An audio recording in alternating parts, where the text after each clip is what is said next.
So I'm thinking about the words of John Lennon, we all want to change the world.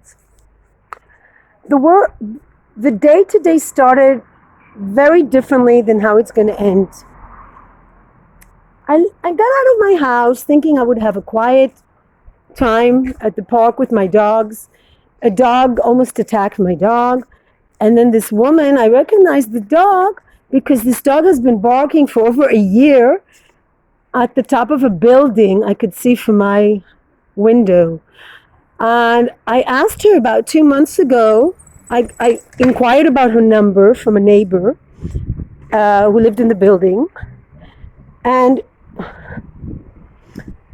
she reacted in a completely different way I thought she would react. She was like threatening me. I just wanted to talk about the fact that the dog is constantly barking on the roof. And I didn't mean to do anything. I had really only good intentions. And then she just attacked me. Her boyfriend called me. I blocked the number and forgot about her. The dog became much barked less. However, every time the dog barked, they'd be screaming. She'd be screaming to him, and then he'd be very quiet. And then I found out what I think the reason for the dog being quiet. Because the dog was very aggressive. Obviously, he's been getting kicked, hit, and screamed at for sure because I can hear her screaming at him. And he's living on the roof, which is not a place that dogs love to be. Not a very feeling, I don't think the dog has a feeling of security living on the roof. And I never thought in my life I would ever report it. But then I thought, this dog is very aggressive. He doesn't seem very happy. And he almost bit my dog. He could have bitten a child. And he's being kept on the roof and being yelled at. And it's been over a year. I've been very patient. My upstairs neighbor tells me he can't sleep at night. I definitely wake up in the middle of the night to these barks and screaming of her screaming stop to him and then quiet.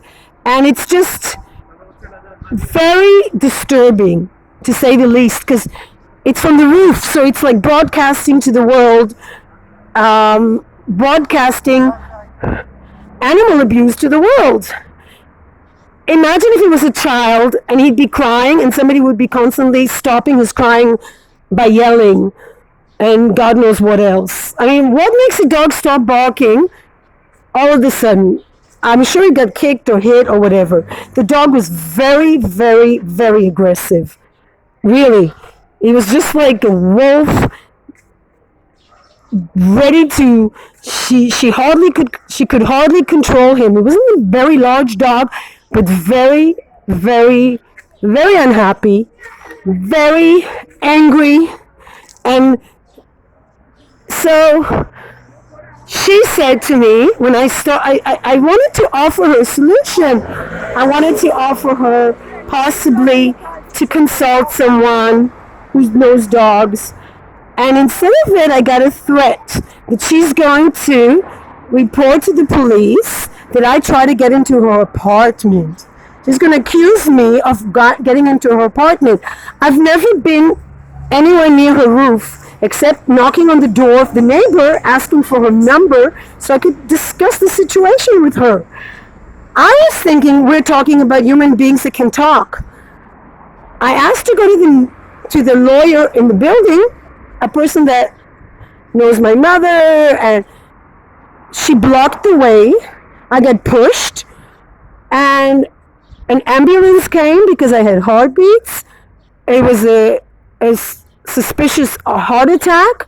My heart kept beating because I got pushed and yelled and screamed at by this 20-something-year-old with a vicious dog.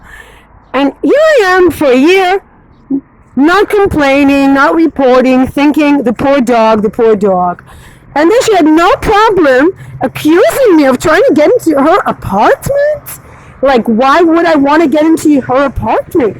I was taking a walk with my two dogs. One of them is in a wagon because she can't walk. She's 15 years old, and I'm pushing her in a wagon. I'm not going to go upstairs to somebody I don't even know and try to get into their apartment. But somehow I got really scared that this woman is going to falsely accuse me. All of a sudden I felt what it must be like to be falsely accused and how easy it is to accuse someone.